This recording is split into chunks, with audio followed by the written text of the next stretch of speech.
भूगोल एक डायनामिक और निरंतर इवॉल्व होने वाला ज्ञान का क्षेत्र है। समय बीतने के साथ हमारे आसपास की दुनिया को समझने का हमारा तरीका कई बार नाटकीय रूप से बदला है। इस वीडियो में हम भौगोलिक विचार में प्रमुख बदलावों की यात्रा पर जाएंगे, प्राचीन सभ्यताओं से लेकर नवीनतम वैश्विक चुनौतियों तक। आइए जानें कि भूगोल के बड़े विचार कैसे बदले हैं और आज हमारे लिए उनका क्या अर्थ है। नमस्कार दोस्तों, हमारे चैनल जियो कक्षा में आपका स्वागत है। अगर आप दुनिया, स्थानों और अंतरिक्ष के बारे में हमारी सोच से मोहित हैं, तो आप सही जगह पर हैं। आज हम भूगोल के विकास को प्रदर्शित करने वाले एक विषय में गहराई से उतरेंगे, भूगोलिक विचारों में पैराडाइमिक बदलाव। हम वर्षों में हुए प्रमुख बदलावों और उनके स्थान, समाज और मनुष्यों के पर्यावरण के साथ संबंध को समझने के लिए क्या अर्थ रखते हैं, इस पर चर्चा करेंगे। पहले हम पैराडाइम को परिभाषित करते हैं। भूगोल में पैराडाइम का अर्थ है सिद्धांतों, प्रथाओं और धारणाओं का एक समाहित सेट जो भूगोलिक ज्ञान को समझने और व्याख्या करने के तरीके को आकार देता है। ये पैराडाइम समय के साथ विकसित होते हैं, अक्सर ऐतिहासिक घटनाओं, तकनीकी प्रगति और समाज की बदलती जरूरतों से प्रभावित होते हैं। अब चलिए समय पर पीछे चलते हैं और भूगोल के इतिहास में कुछ प्रमुख पैराडाइम्स पर नजर डालते हैं। आधुनिक भूगोल से पहले प्रारंभिक सभ्यताएं वर्णनात्मक भूगोल के एक रूप का अभ्यास करती थी। प्राचीन ग्रीक भूगोलज्ञ पुतलेमी ने ज्ञात दुनिया का मानकीकरण किया, लेकिन यह आज के विज्ञान जैसा नहीं था। यह प्राकृतिक दुनिया को रिकॉर्ड करने के बारे में था।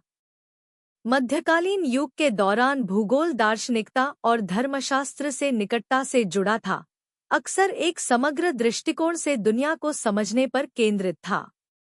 ये प्रारंभिक प्रयास भविष्य के अन्वेषण के लिए बुनियाद बने, भले ही वे प्रणालीबद्ध सिद्धांतों और पद्धतियों की कमी से ग्रसित थे। 19वीं और 20वीं शताब्दी के अंत में हम पर्यावरणवाद या निश्चयवाद के पैराडाइम का सामना करते हैं। जैसे विद्वान फ्रेडरिक रैटजेल और एलेन चर्चिल सेम्पल, जो तर्क करते थे कि भौतिक पर्यावरण, जलवायु, परिदृश्य और भूगोल मानव व्यवहार और सामाजिक विकास को निर्धारित करता है। जबकि यह बताने में सक्षम लग रहा था कि कुछ संस्कृतियों ने विशेष पर्यावरण में क्यों पनपने का अनुभव किया, आलोचकों ने त्वरित रूप से इस दृष्टिकोण पर निशान उठाए कि इसने मानव इतिहास को सरल कर दिया, संस्कृति, एजेंसी और मानव रचनात्मकता की जटिलताओं की अनदेखी की। इस पर प्रतिक्रिया में एक नया पैराडाइम उत्पन्न हुआ, संभववाद या संभाव्यतावाद, जिसका नेतृत्व फ्रांसीसी भूगोलज्ञ पॉल विदाल डे ला ब्लाचे ने किया। यह दृष्टिकोण पर्यावरणीय निर्धारणवाद को चुनौती देते हुए इस पर जोर दिया कि जबकि पर्यावरण कुछ कार्यों को सीमित कर सकता है, मनुष्यों के पास अपने परिवेश को अनुकूलित और संशोधित करने की क्षमता है। यहाँ ध्यान कठोर पर्यावरणीय प्रभावों से हटकर एक अधिक गतिशील संबंध की ओर चला गया, जहाँ सांस्कृतिक, सामाजिक और ऐतिहासिक कारकों ने भी महत्वपूर्ण भूमिका निभाई। 20वीं शताब्दी के मध्य में क्षेत्रीय भूगोल प्रमुख पैराडाइम बन गया। भूगोलज्ञों ने विशिष्ट क्षेत्रों पर ध्यान केंद्रित करना शुरू किया, उनके अनूठे परिदृश्य, संस्कृतियों और अर्थव्यवस्थाओं की जांच की। लेकिन जबकि इस दृष्टिकोण ने क्षेत्रों की विशिष्टता को उजागर किया, इसे अक्सर सिद्धांतिक गहराई की कमी के लिए आलोचना का सामना करना पड़ा। इसके बाद आया 1950 और 1960 के दशक का मात्रात्मक क्रांति, जो कंप्यूटिंग और सांख्यिकीय विधियों में प्रगति से प्रेरित था। भूगोलज्ञों ने ऐसे सांख्यिकीय विश्लेषणों का इस्तेमाल किया जो भौगोलिक पैटर्न को समझाने में मदद करते थे। हालांकि इसने क्षेत्र में कठोरता लाई, लेकिन यह आलोचना की गई कि इसने मानव अनुभवों और गुणात्मक अंतर्दृष्टियों को नजरअंदाज कर दिया। 1960 के दशक में व्यावहारिक भूगोल का जन्म हुआ, जो मानव व्यवहार के मनोवैज्ञानिक और संज्ञानात्मक पहलुओं पर केंद्रित था।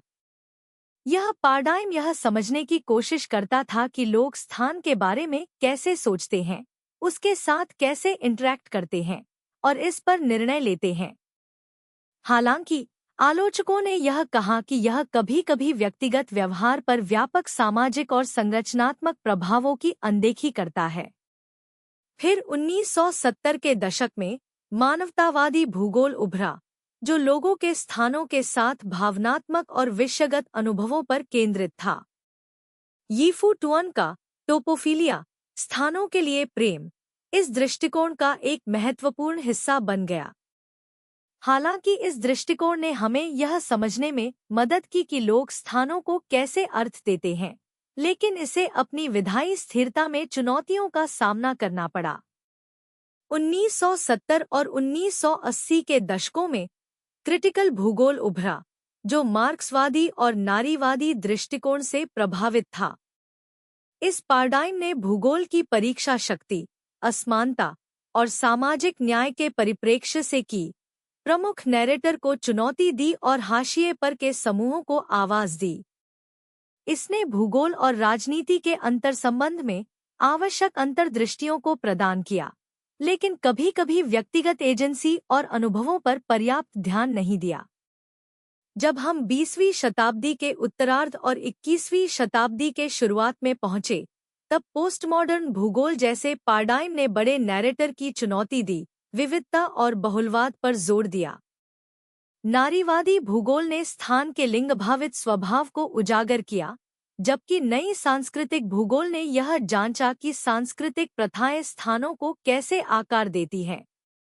अन्य पैराडाइम्स, जैसे वैश्वीकरण का भूगोल, शहरी राजनीतिक पारिस्थितिकी और डिजिटल भूगोल, समकालीन वैश्विक चुनौतियों के उत्तर में उभरे।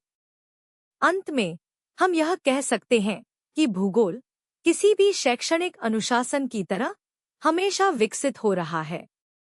जब हम नई चुनौतियों का सामना करते हैं, जलवायु परिवर्तन से लेकर डिजिटल परिवर्तन तक, भूगोलिक विचार जारी रहेगा। चाहे वह वैश्वीकरण के प्रभावों को समझना हो या यह पता लगाना हो कि हम शहरों को अधिक स्थायी कैसे बना सकते हैं, भूगोल हमारी दुनिया में महत्वपूर्ण अंतर्दृष्टियां प्रदान करता है। हर पैराडाइम शिफ्ट पिछले पर निर्भर करता है, नए सिद्धांतों, विधियों और दृष्टिकोणों को सामने लाने का काम करता है। भूगोल का भविष्य संभावित रूप से एकीकृत होगा, जो गुणात्मक और अंतर्विषयक दृष्टिकोणों को मिलाकर आज की जटिल समस्याओं को हल करने का प्रयास करेगा। इस भूगोल के पैराडाइम्स के माध्यम से इस यात्रा में हमारे साथ जुड़ने के लिए धन्यवाद। यदि आपको यह वीडियो जानकारीपूर्ण लगा, तो लाइक करना न भूलें, सब्सक्राइब करें और अपने विचार हमें कमेंट में बताएं। आप किस पैराडाइम को भूगोल के भविष्य को आकार देने के लिए महत्वपूर्ण मानते हैं? हमें बताएं।